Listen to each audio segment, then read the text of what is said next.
Hinahanap niyo ba ako sa Facebook mga kabayan? Nandito ang aking Facebook page. I-search niyo na lang kabayan ko, follow na.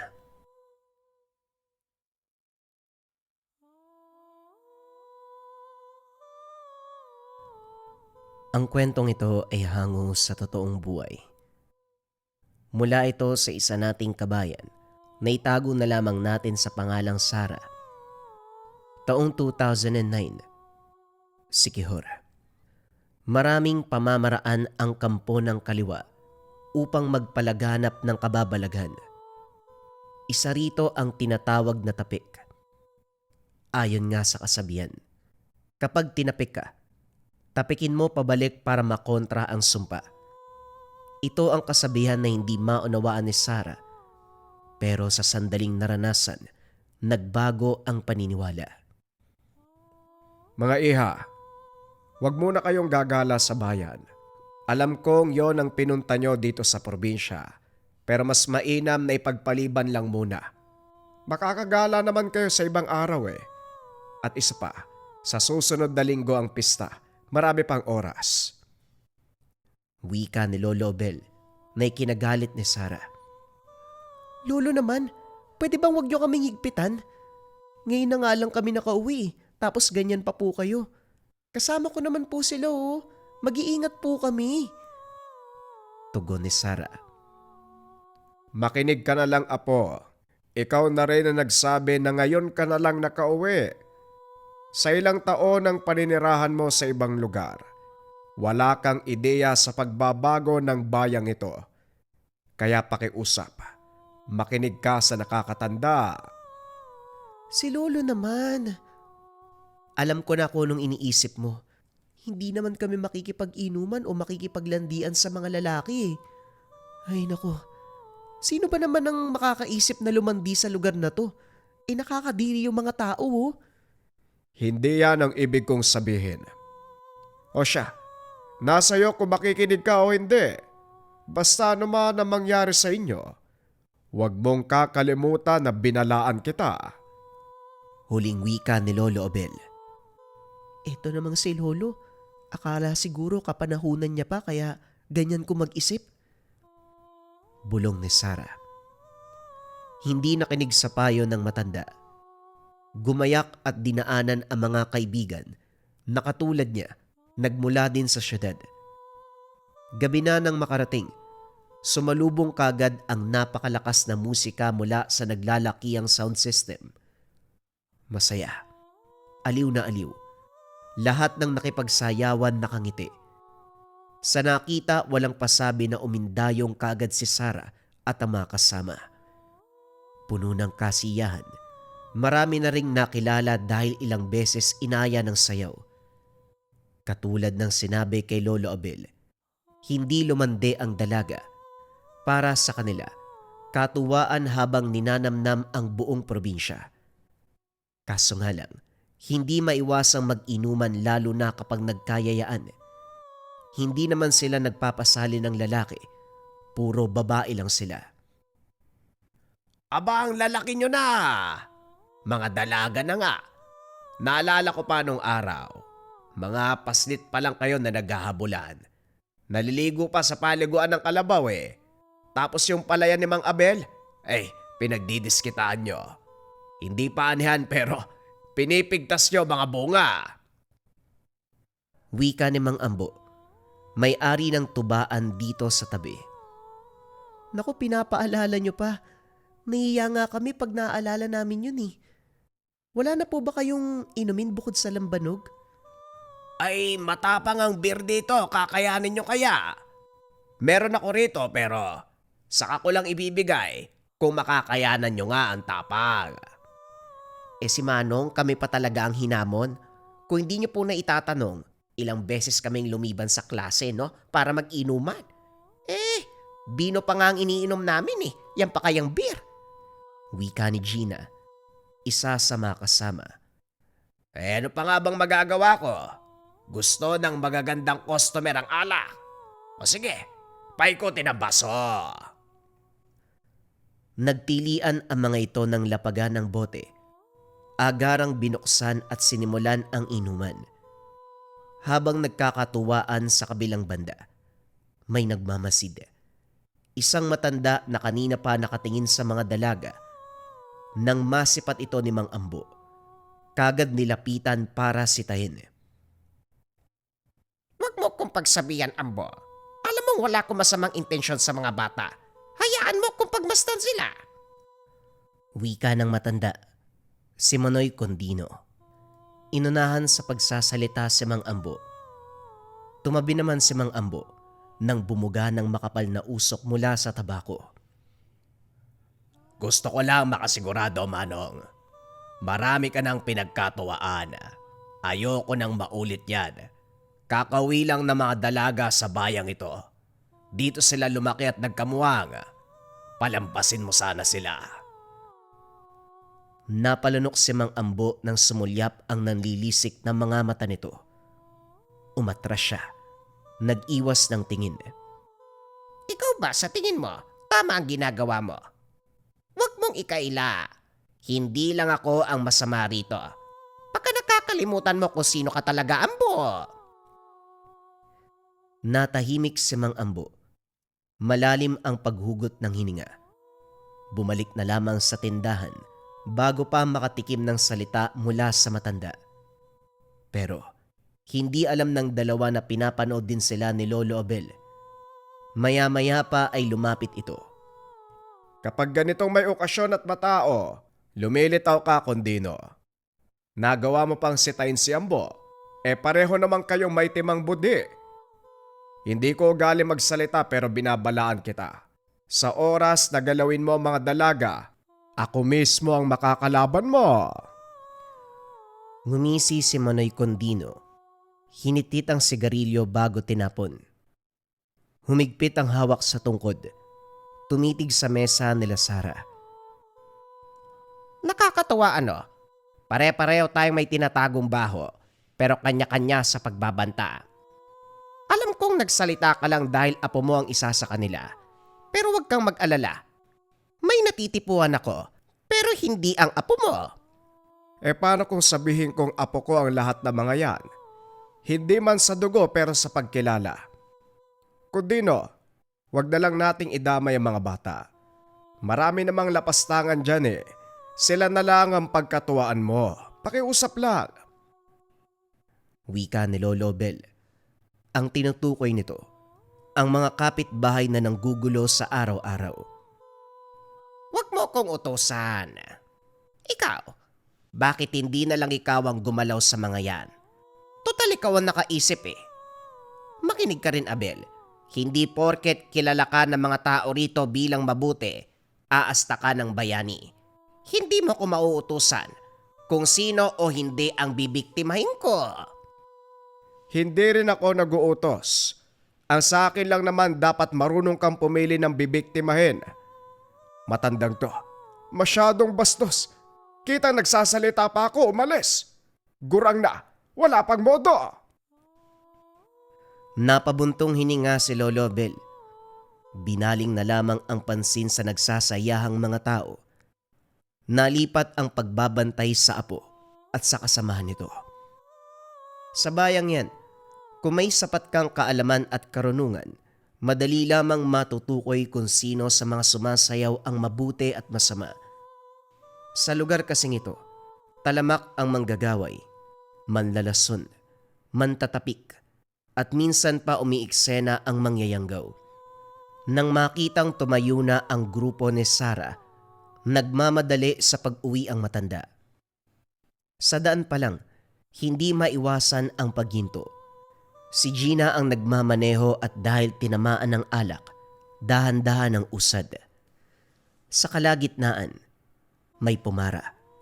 Huminto sila hindi para pasakayin ang pumara, kundi para lumabas ang kasama na nasusuka. Ang buong akala ng matanda ay papasakayin siya, kaya naman nagmamadaling umupo sa likod. Kunot noong tumitig si Sara. Manong, pasensya na po pero hindi kami nagpapasakay lalo na kung hindi namin kilala. Tumigil lang po kami kasi nasusuko yung kaibigan namin Ganun ba, nako? Magpasensya nyo na rin, akala ko hinintuan nyo ako O siya, mag-iingat kayo sa biyahe Pareho pa naman kayo nakainom. Hinay-hinay sa pag-inom sa susunod. Tignan mo ang nangyari sa kasama mo. Sige, suka pa. Ilabas mo ang lahat ng yan, Iha. Tulungan mo ito, kawawa naman oh. Wika ng matanda. Hinahagod pa ang likod ng kasama. Sa paglapit ni Sarah, saka naman ito umalis. Kung kanina pasuray-suray si Sarah, biglang nilayasan ng kalasingan. Hindi man matukoy sa salita, nakakaramdam ng kakaiba sa presensya ng matanda. Gayunpaman, naiwaksi ng balingan ng kaibigan. Tinulungan na muna ito at nang may masmasan saka nagpatuloy sa biyahe. Sa tahanan ni Gina na nuluyan, gising na ang lahat pagsapit ng oras. Pero si Ricky mahimbing pa rin. Ilang beses ginising pero walang tugon. Nang kapain ng noo ay inaapoy ng lagnat. Naguguluhan sila dahil mainit ang noo, pati na rin ang hininga. Pero ang palad at talampakan ay napakalamig. Mabuti na lamang nariyaan si Lola Gina na siyang nagbigay ng lunas. Nagmungkahi ito na mabuting ipasuri sa manggagamot dahil nagdududa na rin sa kalagayan ng dalaga. Ang sabi niya, hindi ito ordinaryong karamdaman o dulot ng pag-inom ng alak, kaso hindi nakinig si Nikki. Kapag kasi nagkakasakit, hindi sanay na magpakonsulta. Iinom ng tubig, magpapahinga at aantayin kung kailan mawawala. Nang kaya nang tumayo sa nagpaalam, si Sarah sa kabilang banda, umuwi na rin ng tahanan. Bumungad ang tagpo kung saan nakaabang si Lolo Abel sa pintuan. Kagad siyang tumayo ng masilayan ng dalaga. Malayo pa lamang nakangiti na. Magalang na nagmano si Sarah pero kagad na inis dahil sa sunod-sunod na katanungan. Ang paalam mo sa akin uuwi ka kaagad eh. Pero ano nangyari? Bakit inabot ka ng tanghali? Hindi talaga umaga ha, tanghali. Ano bang ginawa niyo doon sa bayan? Umuwi po ako dahil hindi makapagpahinga ng maayos sa bahay ni Gina. Dahil maingay yung kapitbahay dito din pala. Patulugin niyo po muna ako bago tayo mag-usap. Hindi maaari. Matutulog ka lang kapag nasagot mo na ang katanungan ko. Simple lang naman. Ano ba ang nangyari at inabot ka ng ganitong oras? Sino-sino pa ang kinita mo? Ano ang ginawa niyo roon? Huwag mo sabihing may kinekerengkeng ka na lalaki, Sarah. Lolo, sinabi ko na po sa inyo na hindi ako papatol sa mga lalaki dito. Nakakadiri ah. Hindi nga nila alam kung paano ayusan yung sarili nila eh. Uminom lang po kami ng kaunti tapos sumayaw. Tapos pumunta na sa bahay ni Gina. Nasiraan kami ng sasakyan sa kalagitnaan ng daan. Kaya sa kanila na kami tumuloy. Yun lang po yung malapit eh. Pagsisinungaling ng dalaga. Gayon pa man alam ni Lolo Obel ang sinasabi ng apo. Pinalampas na lamang. O siya, sabi mo eh. Sige, magpahinga ka na. Alis muna ako dahil may dadayuhin sa bayan. May kailangan akong bigas sa tindahan ng kumpare. Huwag kang magpapasok ng kahit na sino dito ha. Ikaw lang mag-isa may iwan, babae ka pa naman. Nakikinig ka ba, Sarah? Kakarating mo lang. Pero pagkokolorete ng mukha ang ginagawa mo, akala ko ba matutulog ka? Nag-retouch lang eh. Matutulog na po. Ingat po kayo sa bayan ha. Ay, nakong batang to, matutulog na lang kung ano-ano pa yung nilalagay sa mukha. Akala mo sa kabaong hihiga eh. Hindi ko na talaga maunawaan ng mga kabataan ngayon. Makalis na nga. Sa bayan, nakasalubong ni Lolo Abel Simonoy Condino. Sarkastiko itong humiti. Kinaway pa ang baso ng alak bilang imbitasyon. Hindi ito pinansin, kaso nga lang kusang lumapit. Buntong hiningang lumapit si Lolo Abel. Para ka namang hindi kaibigan. Halika, mag-inuman muna tayo. Ang laki ng ngiti mo ah. Siguro may biktima ka na naman ano? Kilala ko ang galawan mo. Nag-iinom ka kapag may nadadaling tao. Ewan ko ba, nakikipag-usap pa ako sa katulad mong masamang tao. Kung makapagsalita, akala mo kung sinong mabuti ang budhi. Pero tama ka. meron akong nadali. Ay nako, ang sarap talaga sa pakiramdam na merong naaagrabyadong tao. Tama ba, Abel? Ay sus, huwag mong ikaila dahil bago ka naging mabuti, nanggaling ka rin sa kasamaan. Sinabayan ni Lolo Obel ang pagtawa nito. Maya-maya pa natahimik ng hampasin sa ulo, bumagsak sa mesa at saka iniwanan. Habang namimili, napansin ni Lolo Obel ang usap-usapan. May dalaga na biglang binawian ng buhay habang nakikitagay sa sayawan. Ang sabi ng nakasaksi, nag-iinuman lang. Nakatulog sa pwesto sa labis na kalasingan. Nagising pa ang iba, kaso ang dalaga ay hindi na. Sinuri ng manggagamot at sinabi sa itong tapik. Dahil sa kuryosidad, hindi muna umuwi ang matanda. Nagtanong kung nasaan ang katawan ng biktima para personal na masuri. Sumakto naman ang pagkakataon dahil kakilala ang mga magulang nito. Paglapit pa lang niya, humingi na rin ang mga ito ng tulong. Napailing si Lolo Abel. Tama ang konklusyon ng manggagamot. Isa itong lason na nagmumula sa tapik. Kapag tinamaan ka nito, dalawa ang patutunguhan. Una ay magkakasakit. Pangalawa ay mamamatay kagad. Nakiusap ang mga magulang ng biktima kaso nang malaman ni Lolo Obel kung kanino ang tapik. Pinaliwanag niya sa mga ito na may mga bagay na hindi niya nais pakialaman. Hindi naman sa natatakot, maingat lamang. Nasa pangalaga ang apo na si Sarah. Ito ang pumipigil sa kanya para magpadalos-dalos. Gayunpaman dismayado ang matanda. Sa katunayan gusto niyang mangialam. Ay nako, kung wala lang si Sarah, harapin ko matandang yun eh. Sana lang umuwi na kagad yung dalaga sa syudad para masagawa kong paghiganti. Pero parang malabo yata.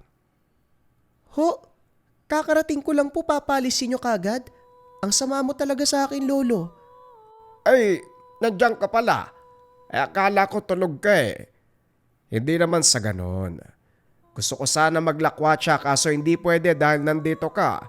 Baka isipin mong nambababae ang lolo mo sa ganitong edad. Nambababae, kadiri ka naman po. Medyo amoy lupa na po kayo, naisip nyo pa po yan.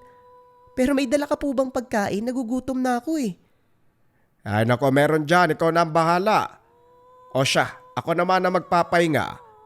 Magluto ka na, marunong ka naman eh. Naupo si Lolo Abeles sa tumba-tumba. Matapos isalang sa paboritong estasyon ng radyo, naghintay na lamang ng antok. Sa ingay ng kilos si Sarah, hindi maiwasang mapatingin. Pinagmasdan ang apo na ilang taon ding hindi nakasama. Pero hindi ang kaibahan ng itsura ang napansin. May nararamdaman siyang puwersa mula sa kaliwa. Naningkit ang mga mata habang inaaninag. Maya-maya pa biglang tumayo para lapitan. Nagulat naman ito sa biglaan niyang paghawak sa ulo. Ang baho ng hininga niya, Lolo. Nagtatabako ka tapos iihipan mo ko. Kadiri naman oh. Huwag ka munang magulo. May sinusuri ako. Pumirmi ka! Luminaw sa mata ang napansin. Ligtas sa anumang pahamak ang apo. Ang kumapit na samyo rito, hindi mula sa kanya, kundi sa kasama nito na siyang may kapit ng sumpa. Ano po ba to, Lolo? Kung makahawak ka sa akin, may problema po ba? Magsalita naman po kayo. Nakakatakot yung pananahimik nyo tapos ganyan pa kayo makatingin. Kinikilabutan na ako eh. Sino-sino ba ang mga kasama mo kagabi? Ano ba talaga ang nangyari? Huwag mo kong malditahan. Sabihin mo, kailangan mong ipaliwanag sa akin para alam ko ang gagawin ko. Ha? Lolo naman, para naman akong bata niyan eh. Wala po kaming kabulastugan na ginawa. Si Gina at Nikki ang kasama ko. Pagdating naman sa bayan, nakipagsayawan po ka agad. Oo, may nakilala kaming mga lalaki pero hanggang sayaw lang. Pagkatapos po nun, nagkayayaang uminom. Hindi naman po grabe eh. Sakto lang po. Bakit po ba? Sigurado ka bang kayo lang? Wala bang lumapit sa inyo na ibang tao? Nakipag-usap, nakipagkwentuhan, o hindi kaya kahit nakasalubong man lang? Meron po sa daan. Huminto kami kasi nasusuka si Nikki. May pumarang matanda. Akala po niya siya yung hinintuan namin. Sumakay pa nga po pero pinababa ko kaagad. Wala naman masyadong pag-uusap. Sara, wag mong pinapatagal ang usapan. Ano ba talaga? May ginawa ba o wala? May nahawakan ba o wala? Meron bang tinapik o wala? Dahil nasindak sa boses ni Lolo Bel, pilit inalala ng dalaga ang nangyari. Wala na ring dahilan para maglihim. Nilapitan niya po si Nikki. Tinulungan kami sandali para sa pagsusuka. Tapos nahawakan siya syempre. Hinagod yung likod tapos sinawi. Yun lang po yung nakita ko. Pero yun nga ho, parang may napansin akong kakaiba sa kanya eh.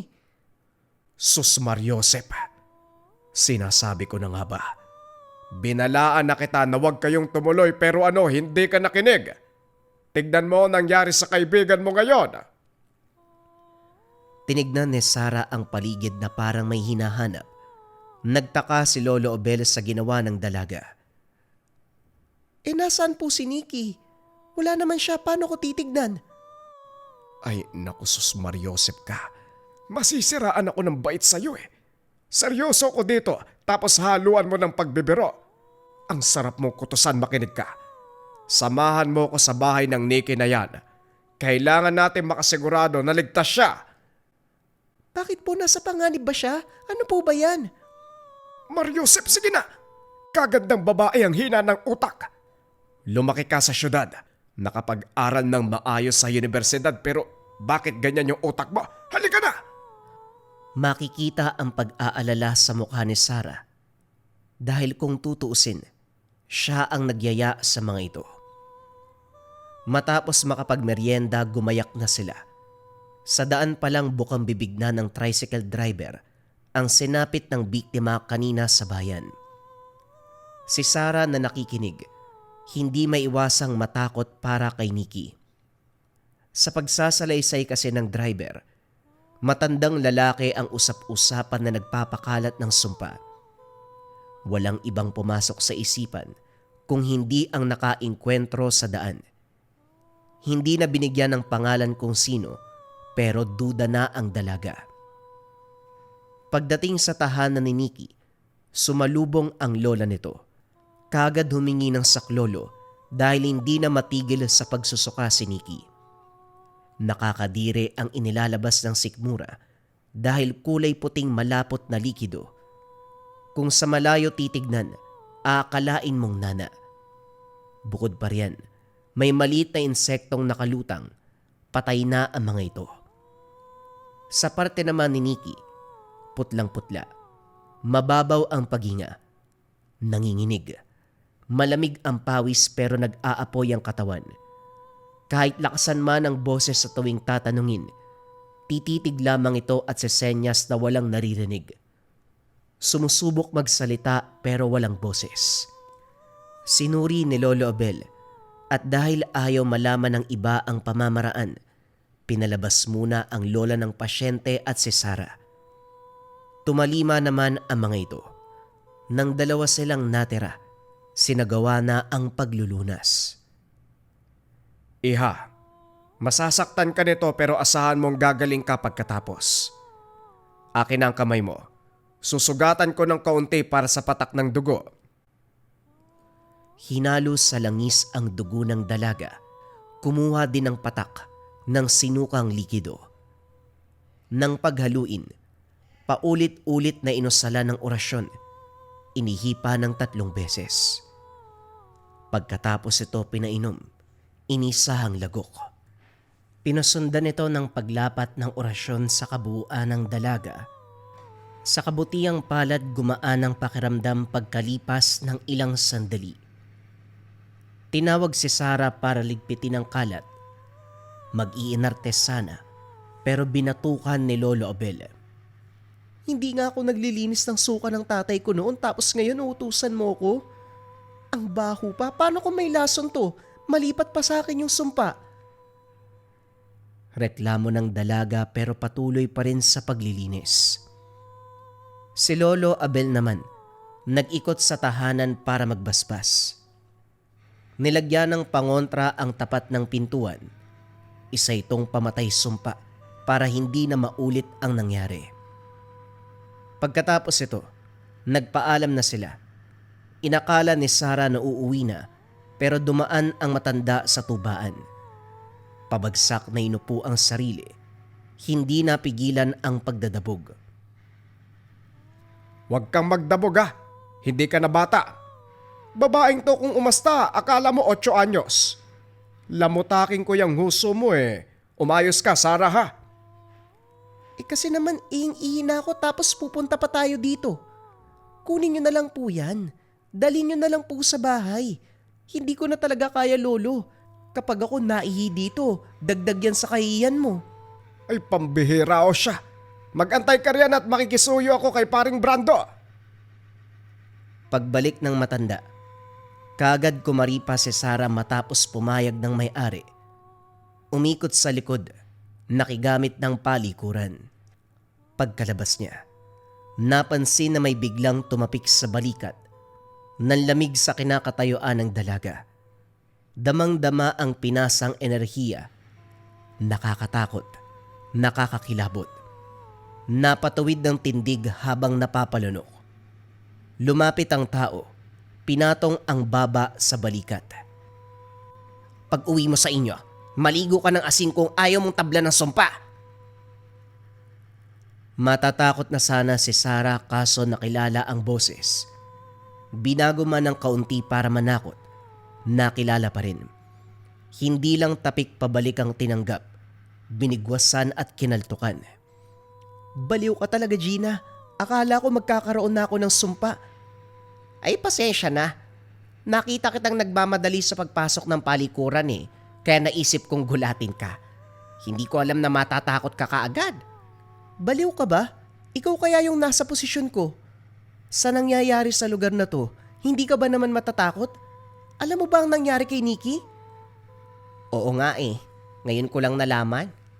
Dumaan kasi ko sa kanila para mangumusta. Ayun, binahagi niya sa akin. Sa tingin mo ba, yung nakasalubong nating matanda nung gabi ang dahilan? Ang sabi ni Nikki, yun daw yun eh. Nung mga oras na yun, wala ka bang napansin sa matanda? Hindi rin ako sigurado pero sa nangyari kay Nikki, wala naman kasing ibang taong lumapit sa kanya kung hindi yung matanda lang eh. May nakasayaw siyang estranghero pero halata namang walang alam sa sumpa. Kung sa bagay, pero wag tayong magpakampante. Malay natin isa pala sa kasayaw ni Nikki ang tumapik, hindi yung matanda. Ang solusyon lang talaga dito para malinaw sa atin, mahanap si Manong at masuri ang pagkatao niya. Ang tanong, saan natin mahanap yun? Ano, magmamaneho tayo sa gabi? Pwede. Malay natin nag-aabang siya. Kilabutan ka nga. Nung gabi nga natakot ako nung nakita ko yung mukha nun eh. Akala ko multo na biglang sumulpot. Huwag na yung naisip mo, hindi maganda. Magmaneho ka mag-isa mo. Parehong napaisip kung saan nakuha ang sumpa ng kaibigan. Bago pa man makahanap ng sagot, tinawag siya ni Lolo Bel. Sinabay na rin si Gina sa pag-uwi. Pagsapit ng gabi, nangangate ang dila ni Sarah sa pagpapaalam. Nag-aalangan siya dahil alam na ang ugali ni Lolo Bel. Gayon pa man ay sumubok pa rin at kagaya ng inasahan, magsasalita pa lamang nakasimangot na ang matanda. Talagang hindi ka pa nadala ano? Babalik ka pa ng bayan. Makikipagsayawan kahit kanino tapos uuwi na may sumpa sa katawan. Tapos ano? Pati ako masisiraan ng bait kung kanino nyo nakuha. Nako Sarah, konti na lang tatawag na ako sa mga magulang mo para pakuha ka dito. Sana pala hindi ko na lang binahagi yung tungkol sa pista. Mabilis lang naman po, Lolo eh. Sige na. Kasama ko naman si Gina. Hindi kasi makakasama si Nikki kasi nagpapahinga pa. Malamang hindi makakasama si Nikki. Kakagaling lang sa sumpa ng tapik ng kaibigan mo eh. Oy Sarah, pag uwi mo ba dito sa probinsya naiwan ng kokote mo sa inyo? Talagang mamumuti ang lahat ng buko sa iyo eh. Lolo, maputi na yung buhok mo ha. Pero sandali lang po kami, 1 oras lang. Gusto ko lang pong sulitin kasi kapag nakabalik na ako, di bantay sarado na naman ako ni Papa. Hoy, mapermi ka, kababae mong tao, gala ka. Hindi pa ba sapat yung sinayaw mo nung nakaraan, tanghali ka na ngang umuwi eh. Tumigil ka, wag mong antayin na igapos kita. Ang laki mo pero daig mo pang paslit sa perwisyo. Nakasimangot na pumasok ng kwarto ang dalaga. Naluluha habang nag-iisip kung paano siyang makakatakas. Maya-maya pa dumako ang tingin sa bintana. Tinansya ang taas nito. Nang kaya namang pumuslit, tuwang-tuwang kumaripas ng takbo papunta sa bahay ni Gina. Sa ikalawang pagkakataon ay dumayo ng bayan. Wala pa ring pagbabago. Kung ano ang kaganapan kagabi, yon ang naabutan. Ingay ng musika, inuman sa tabi at mga nagsasayawan. Halo-halo na. May binata, dalaga at meron ding matatanda. Wala nang pagsasayang ng oras. Sumampa sa gitna at nakisabay sa indak. May lumapit kay Sarah. Hindi naman niya inatrasan ng binata.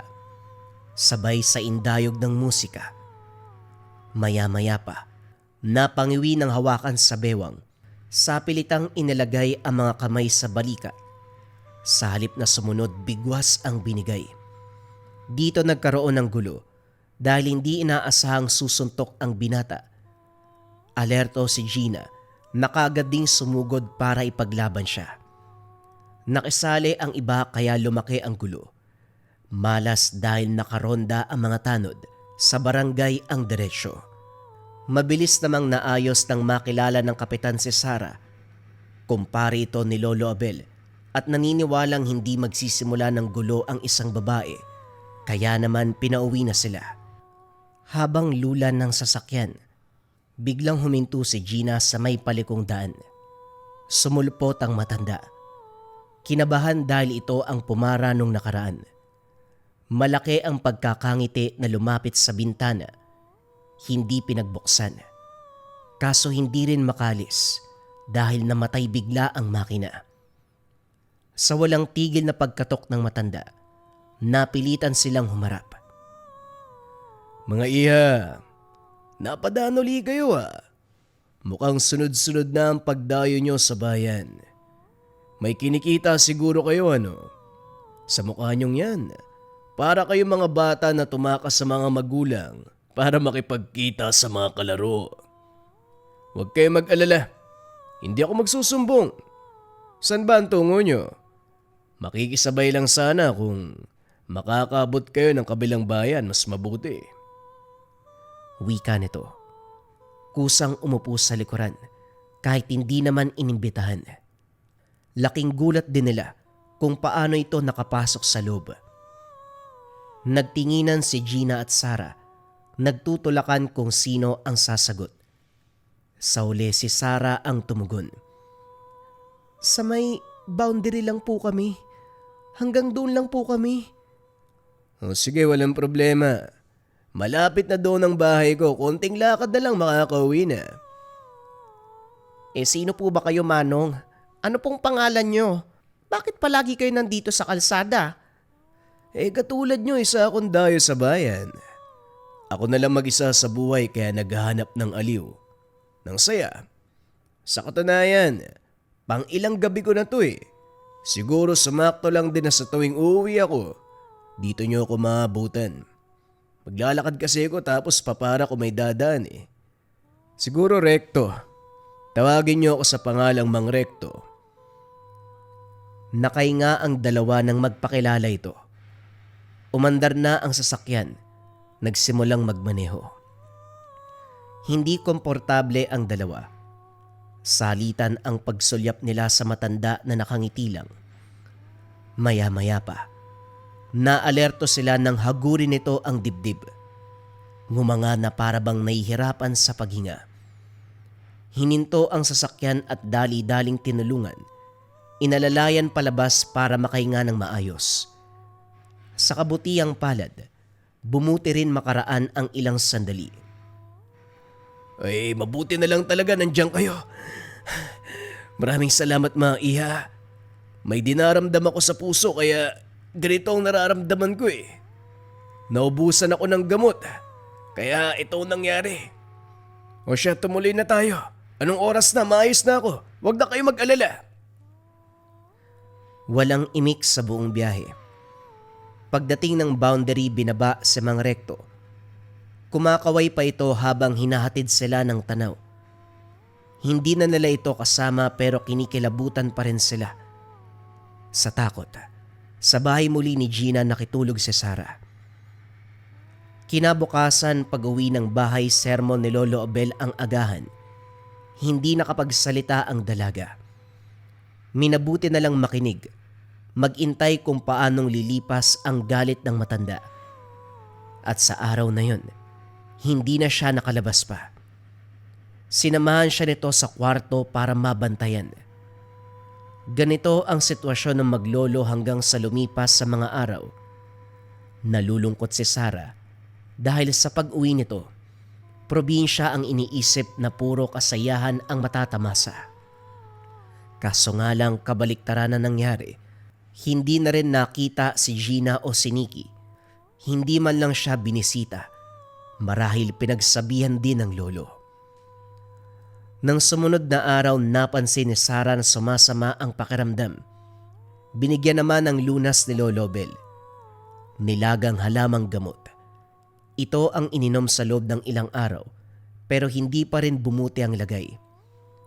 Sunod-sunod ang lakad ni Lolo Bel dahil nakikisa sa paghahanda sa barangay para sa pista.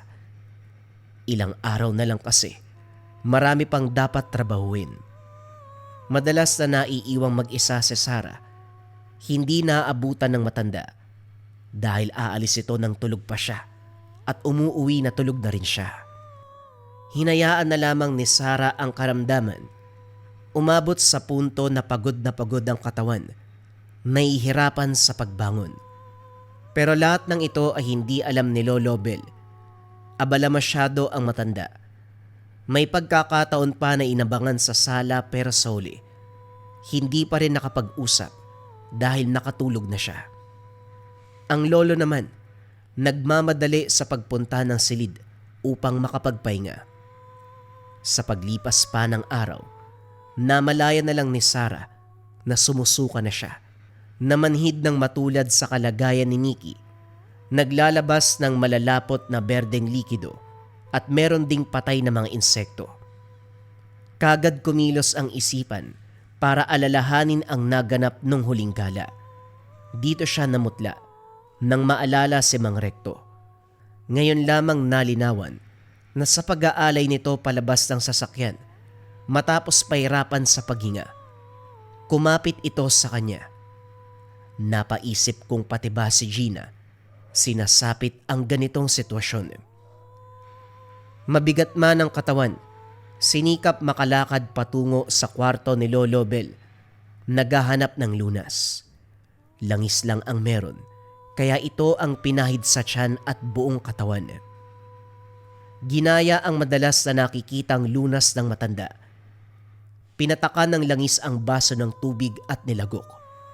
Niyakap ang krus na altar at saka tahimik na nanalangin.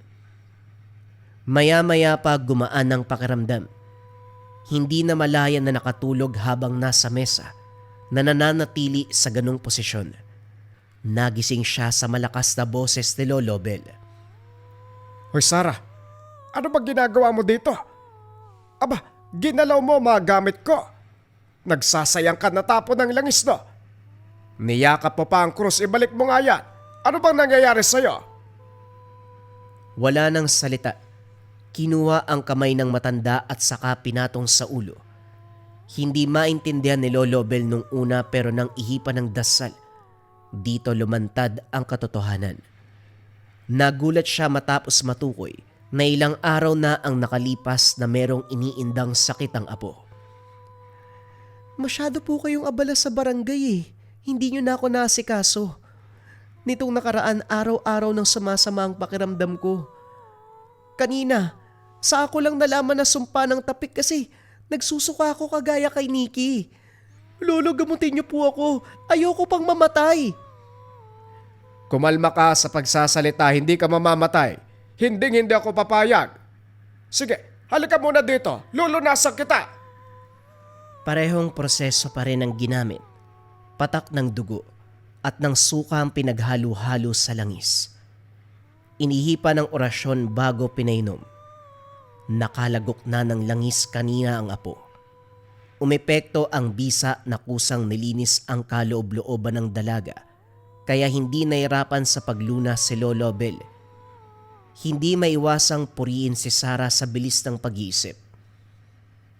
Pagkatapos ito, pinag-usapan ang napapansin ng dalaga.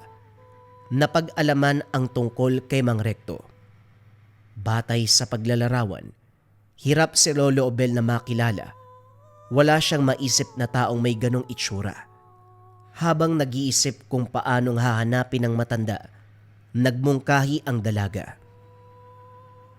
Oras po ngayon, sigurado kung makikita natin si Mang Recto, doon po sa bahaging paliko. Malapit lang po yun sa bayan eh. 2 beses namin siyang nakita doon eh. Para nga pong palagi siyang nag-aantay. May pagdadalawang isip man. Kinagat ni Lolo Abel ang mungkahi ng apo. Sinubukang paandarin ang lumang oto. Sa kabutiang palad nakisama at tinahak na ang kalsada. Sa daanan pa lamang nagkakarga na si Lolo Abel. At kagaya ng sinabi ni Sarah, lumitaw si Mang Recto. Nagtaka pa ang dalaga dahil papunta sa gawing bayan pero pumara ang matanda. Sa pagkakalam kasi, pauwi na ito ng ganitong oras. Dito nahahalata na nag-aabang talaga ng mabibiktima. Lo, bakit hindi po kayo kumilos? Siya po si Mang Recto. Tama nga ang hinala ko. Gawa-gawa niya lang na pumupunta siya ng bayan eh. Ang totoo talagang nag-aabang siya. Lolo, lumalapit na siya oh. Laking gulat ni Recto nang makita si Lolo Abel. Talaga ba, Kundino? Mang Recto na naman ang ginamit mong pangalan at nagnakaw ka ng wangis ng ibang tao. Hoy tanda, gasgas na ang pamamaraan mo. Kung natatandaan mo rin, malinaw ang pagkakasabi ko na wag ang apo ko o mga kaibigan niya. Anak nang, kay simple ng hiling ko, talagang hindi mo pa ako pinagbigyan. Abel, magandang gabi. Ikaw pala yan. Teka, huwag ka magpadalos-dalos ha. Dahan-dahang lumalayo si Mang Recto. Unti-unti nang bumabalik sa normalang itsura bilang si Manong Kundino.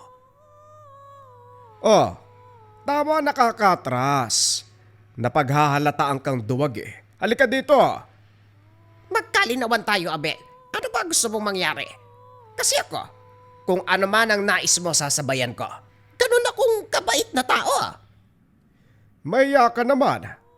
Tinatawag mong sarili mong mabait. Sa lagay mong yan, sinusuka ka na ng sangkatauhan. At ano gusto mong sabihin ikaw ang mabuti? Abel, baka isuka ka rin ng apo mo kapag nalaman niya ang tunay na pagkatao at ilan na ang dinali mo. Huwag kang umastang malinis. Mas marumi ka pa kaysa sa kanal. Tumitig si Lolo Abel kay Sarah.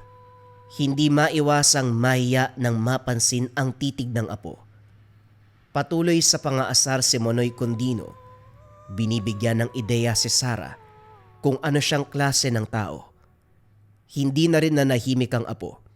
Nagsimula na itong magtanong. Sa huli ay bumigay ang matanda. Niyakap ang pagkakamali at tinanggap sa sarili anuman ang iisipin ng apo. Pagkatapos maibulgar ang pagkatao. Manahimik ka, Kundino. Ikaw na rin ang nagsabi na wag akong magmalinis. Kung usapang nakaraan, ikaw ang mas maraming pinatay. Nakahanda akong isiwalat ang iniingatan kong lihim. Ikaw ba? Ano na lang ang iisipin ng pamilya mo? Kahit ang asawa mo nga, sumakabilang buhay nang wala man lang kaalam-alam.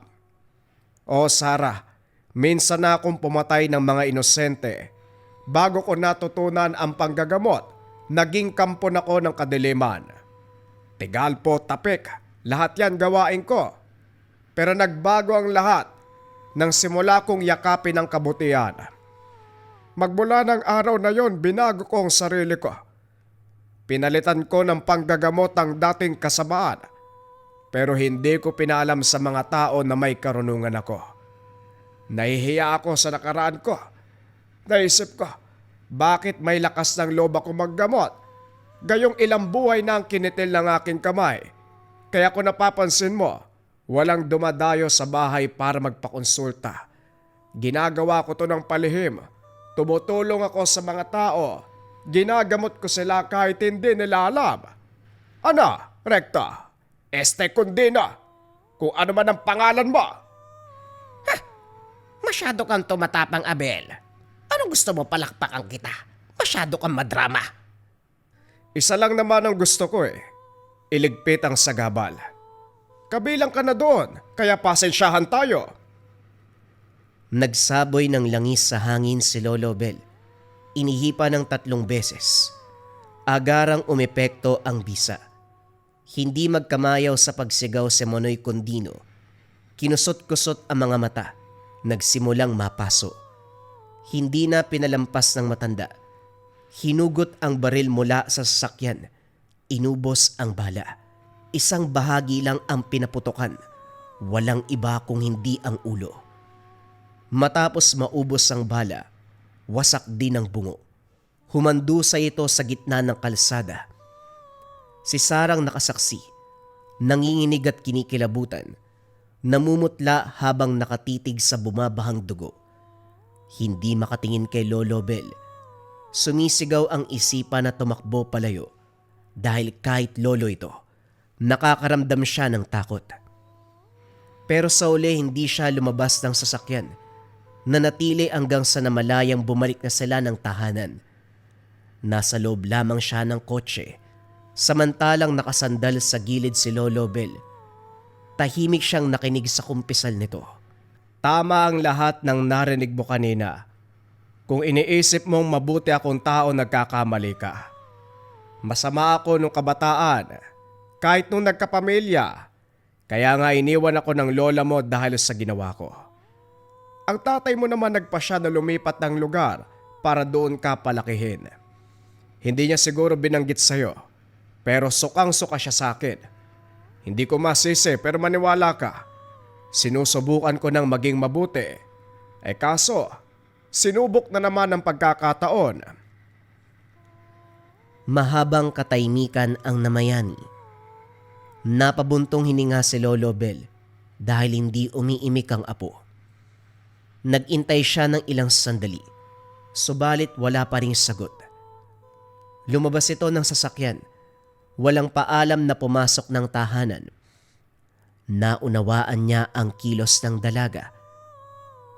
Kinabukasan, hindi pa pista ng bayan pero nag-impake na si Sarah.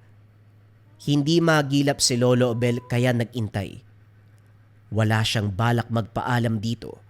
Ang gusto lamang ipakita sa lolo na aalis na siya ng bahay. Ilang oras din ang dumaan bago ito nakauwi. Sa napansin niya may bit-bit na mga gamit. Kung tama ang hinuha ng gamot. Nag-intay ang lolo kung ano ang sasabihin niya. Pero nilagpasan siya nito. Tinawag siya pero hindi sinagot. Dinaanan ni Sarah mga kaibigan. Nagulat siya sa sinabi ni Gina. Maayos na ito dahil ginamot siya ni Lolo Bel. Pinuri pa ang matanda. Hindi naman umimik ang dalaga. Masama pa rin ang loob nito matapos malaman ang nakaraan. Sa tahanan ni Gina nagpalipas. Kahit ang mga kaibigan at pamilya ng mga ito, sumang-ayon na bumalik na lamang sila ng syudad upang makaiwas na sa anumang banta ng tapik. Kagad silang bumiyahe. Nang nasa barko na, nakatitig si Sarah sa daan. Pinukaw ni Gina ang pansin ng dalaga. Bakit parang may sama ka ng loob? tungkol sa nabalitaan ko kay Mang Ambo. Kawawa naman ang matanda. Mabuting tao naman siya pero wala eh. Hanggang doon lang talaga ang buhay. Ha? Anong sinasabi mo? Hindi tungkol doon ang iniisip ko. Teka, ano bang nangyari kay Mang Ambo? Ay naku, huli ka na sa balita. Natagpo ang patay si Mang Ambo, basag ang ulo. Matapos paulanan ng bala. May nagsabi na dapat lang daw yon kasi hindi naman talaga mabait si Mang Ambo. May nakaraan kasi ito naman lalason eh. Maraming pinatay na tao at alam mo ba, swerte tayo na hindi nilagyan ng laso ng basong iniinuman natin. Kapag nagkataon, malamang patay na tayo. Hindi maiwasang kilabutan. Pero nang malaman ang kinamatay, basag ang ulo matapos paulanan ng bala, si Lolo Abel ang pumasok sa isip. Nung gabi matapos malaman ang nakaraan, umalis ito. Madaling araw na bumalik. Kumalansing pa ang bala ng baril. Ngayon lang din sumagi sa isip ang sinabi ng matanda. Noong nagkabulgaran sila ni Mang Recto o ni Mang Condino, isa lang ang gusto, ligpitin ang mga sagabal. Sa pagkakatanda ng dalaga, magkaibigan si Lolo Bel, si Manoy Condino at Mang Ambo. Sa paglisa ng lugar, baon ni Sara ang aral. Hindi magandang gawain ang pagsuway sa utos ng nakakatanda. Kung nakinig lang siya sa sinabi ni Lolo Bel, hindi mapapahamak si Nikki at lalong hindi makakasalubong si Manoy Condino na nagbalat kayo bilang Mang Recto. Kung sana marunong umunawa ng babala, hindi malalagay sa alanganin. Pero nangyari na ang nangyari. Ito ay aral na bitbit sa pag-uwi ng Maynila. Kasabay nito ang pag-intindi sa parte ni Lolo Bel. Talagang hindi mo malalaman kung mabuti o masama ang isang tao. Wala ka ring karapatang humusga dahil hindi mo alam ang nangyayari sa buhay nito. Ang magagawa lang unawain, tanggapin ang hinaharap. Kung naging mabuti ang dating masama, mainam na pagbigyan at huwag husgahan. Katulad ni Lolo Bel, dating kampo ng kadiliman, pero ngayon ay piniling ituwid ang pagkakamali at tumulong na masugpo ang kasamaan. Pero ayon sa bida, ang pinakamahalaga sa lahat, matutong makinig sa nakakatanda, matutong makinig sa mga lokal, maniwala sa pamamaraan ng lason na kung tawagin ay tapik. Mga kabayan, hinahanap niyo ba ako sa Facebook? Narito ang Facebook page ko. Mga kabayan, kung interesado rin kayo makakuha ng mga medalyon, bracelet pang proteksyon, pampaswerte, pang kalusugan, diyan ako namimigay sa ating Facebook. Basta mag-follow lang kayo, antayin nyo yung mga post kung paano makakasali sa raffle kasi nagbibigay din ako ng cash prize, mga pangbigas, yan. Basta naka-follow kayo sa ating Facebook page, sundin nyo lang kung anong kailangan doon sa post. Follow na mga kabayan. Top 5 items na kailangan mo sa Lika Merchandise ngayong 2026. Simulan natin kaagad sa number 1. Number 1, Gunita Bracelet for Good Health Bracelet. Yung energy and vibration na ina-attract ng ating Gunita Bracelet ay nakakatulong sa pagpapaganda ng kalusugan. Laging tandaan mga kabayan, para saan ang ating mga swerte, kayamanan, kung hindi maganda ang ating kalusugan. Kung ang priority mo ay magandang kalusugan, energy and vibration na ina-attract, dito ka sa ating Gunita Bracelets. Number 2, ang ating Gintong Gabay o Gabay Medallion Ethnic Version. Pareho lamang ng bisa to mga kabayan, sa designs lamang siya nagkaiba. Ito Gintong Gabay, ito naman ethnic yung approach. Ang bisa nito mga kabayan ay pampaswerte at gabay sa career, health, love life, and finance. Kung nangangailangan ka ng swerte at gabay sa 4 na aspeto ng buhay ngayon 2026, kung kailangan mo ng guidance sa araw-araw ngayon 2026, dito ka sa top 1 necklace natin, ang Gabay Medallion pangkalahatan. Pili ka na lang ng designs kabayan. Number 3, syempre hindi mawawala ang depensa espiritu spiritual mga kabayan. Meron tayong kalusugan at gabay sa araw-araw pero kailangan din natin ng depensa spiritual. Kontra sa lahat ng negative energy, kontra kulam, barang, tigalpo, palipadhangin, usog o kahit anong masamang uri ng sumpa. Ito ang Maracuyo bracelets mga kabayan. Nandito din yung tinatawag nating rebuelta or sumbalik. Kung ano man yung sumpa na ibinigay sa inyo, ibabalik doon sa taong nagbigay. Kaya sobrang trending ng ating Maracuyo. May 4 na kulay kang pagpipilian. Pwede tong lava na may gintong San Benito, pwede tong white na may gintong San Benito, pwede tong brown na ethnic version at black na ethnic version. Pili ka na lang, kabayan ko. Number 4, gintong palay money amulet. Ito bagay na bagay itong coin na to mga kabayan para sa mga tao na ayaw naman na nagsusuot ng kung ano-ano. Baliktaran ng simbolo, ang bisa nito ay pampaswerte sa pera, for dreams manifestation, kung may mga kahilingan ka na gustong matupad ngayong 2026, for abundance and for prosperity. Sobrang simple lang nito, iipit mo lang siya sa wallet mo, dalhin mo lang palagi, ilagay mo sa gabay po lang tela pouch, basta dala-dala mo, let it work for you kabayan. Gintong palay, money amulet. At syempre mga kabayan, kung pang-5, hindi mawawala ang kaluban de pampaamo. Pampaamo sa tao, pampaamo sa negosyo. Kung feeling mo nasa toxic environment ka kabayan, ikaw lagi yung napapag-initan, laging galit yung partner mo, laging galit yung boss mo, laging galit yung mga katrabaho mo, sa'yo lagi sinisisi ang mga bagay-bagay, magkaluban de pampaamo ka. Pampaamo sa tao, pampaamo sa negosyo. Bagay din to sa mga nasa sales or sa mga tao na palaging merong kausap para mabilis kayong makapagpalagay ng loob ng taong kausap mo. Sobrang simple lang. Itong kaluban, gawa to ng mga katutubo sa Negros, pero may mga sangkap pa ito sa loob. Dadalin mo lang kabayan. Let it work for you. Lagay mo sa bag mo, lagay mo sa bulsa mo, basta dala-dala mo lang palagi. Yon ang ating top 5 items na kailangan mo ngayon 2026 sa Likha Merchandise. Kung interesado ka kabayan, pwede mong i-click yung yellow basket sa baba. Pero if ever na walang yellow basket, i-search mo lang ang shop ng Likha Merchandise. Ingat sa mga scammers.